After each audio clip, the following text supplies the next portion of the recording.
बंटी कौआ की 11 बेटियां थीं। वो अपनी बेटियों की शादी को लेके बहुत चिंतित रहता था। कौए के पास बहुत सारा खेत था। एक दिन जंगल में बहुत तेज बारिश हो रही थी। कौआ ने सोचा, अरे ये तो बहुत तेज बारिश है। खेत में पानी भर जाएगा, फसल खराब हो जाएगी। जाके देखता हूँ। कौआ ने अपनी पत्नी और बेटियों से कहा, बाहर बहुत तूफानी बारिश हो रही है, कहीं फसल खराब ना हो जाए। मैं जरा खेत में जाके आता हूँ। तुम लोग अपना ख्याल रखना। पत्नी ने कहा, देखो जी, बहुत तेज बारिश हो रही है, मुझे बहुत डर लग रहा है। आप अभी मत जाओ।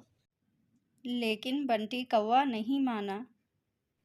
कुछ नहीं होगा, मैं अभी आता हूँ। तुम लोग हौसले से बाहर मत निकलना जब तक मैं ना आऊँ। ये कहकर बंटी कौआ खेत की तरफ चला गया।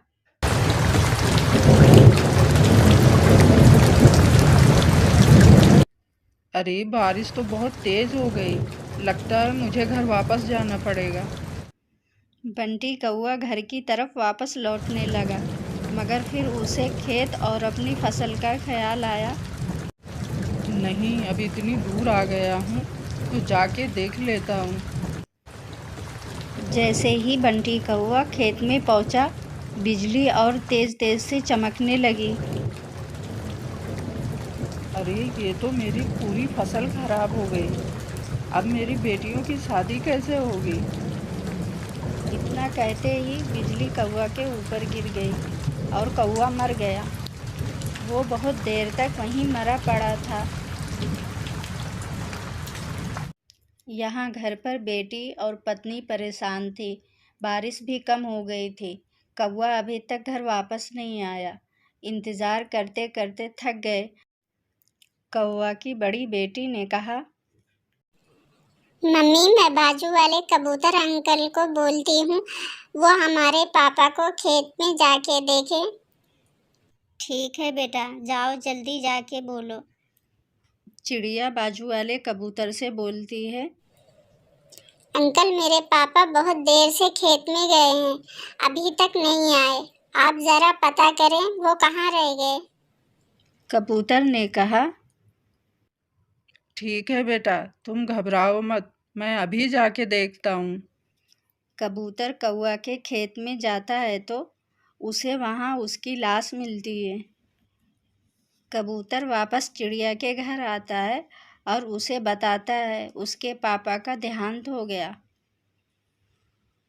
तभी सब लोग वहाँ पहुँचते हैं तो कौआ की लाश को उठा के लाते हैं। पत्नी का रो रो कर बुरा हाल हो गया। मेरी बेटियों की शादी कैसे होगी। बड़ी बेटी बोली, मम्मी आप मत रो, हम लोग कोई काम करेंगे। और फिर ऐसे ही दिन गुजरते गए। दिन रात मेहनत करके अपने बच्चों को माँ बाप दोनों बनकर पाली और फिर उनकी बड़ी धूमधाम से शादी भी कर दी। रामपुर गांव में एक पिंकी चिड़िया रहती थी। उसकी 3 बेटियां थीं और एक बेटा था। पिंकी बहुत ही कंजूस और लालची थी। उसका अमीर बनने का सपना था। वो हर वक्त पैसे जोड़ती रहती थी। उसका पति बंटी रिक्शा चलाता था। वो हर वक्त अपने पति से पैसे के लिए लड़ती रहती थी। एक दिन उसकी बेटी ने कहा, मम्मी मम्मी, मुझे 10 रुपया दे दो, मुझे समोसा खाना है। पिंकी ने कहा, क्या समोसा खाना है, इतना पैसा नहीं खर्च करने का। पिंकी बहुत कंजूस थी। वो ज़्यादा खाना भी नहीं पकाती थी। उसके बच्चों को पेट भर खाना नहीं मिलने की वजह से एक बेटी की तबीयत बहुत ज़्यादा खराब हो गई। मम्मी मम्मी, मेरे पेट में दर्द हो रहा है। अरे तो सो जा, अभी ठीक हो जाएगा। कुछ देर बाद उसकी हालत बिगड़ गई। वो ज़ोर ज़ोर रोने लगी।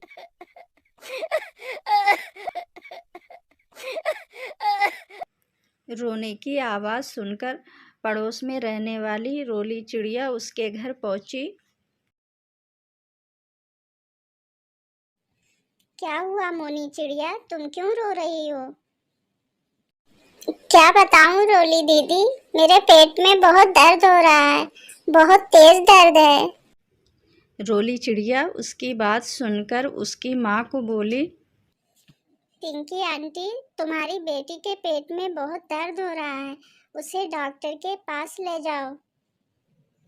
अरे नहीं, वो तो गैस से दर्द हो रहा है, अभी नींबू पानी देती हूँ, ठीक हो जाएगा। डॉक्टर के पास ले जाऊंगी तो फालतू में पैसे खर्च हो जाएंगे।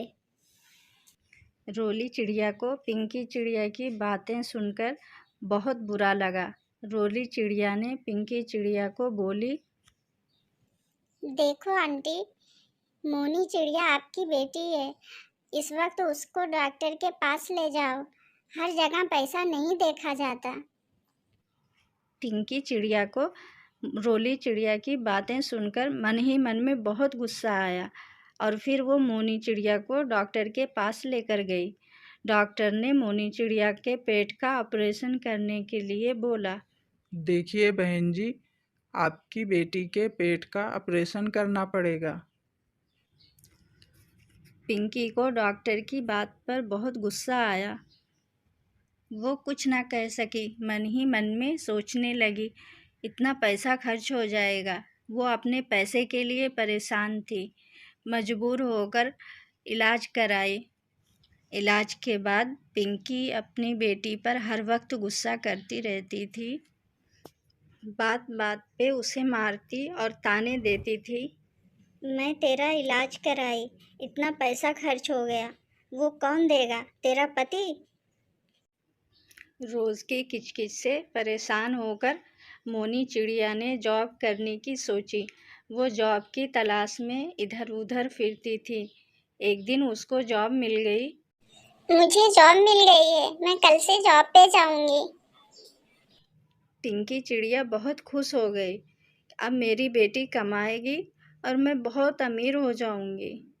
मोनी चिड़िया ने दिन रात मेहनत करके अपनी माँ के सारे पैसे लौटा दी जो उसने उसके इलाज में लगाए थे।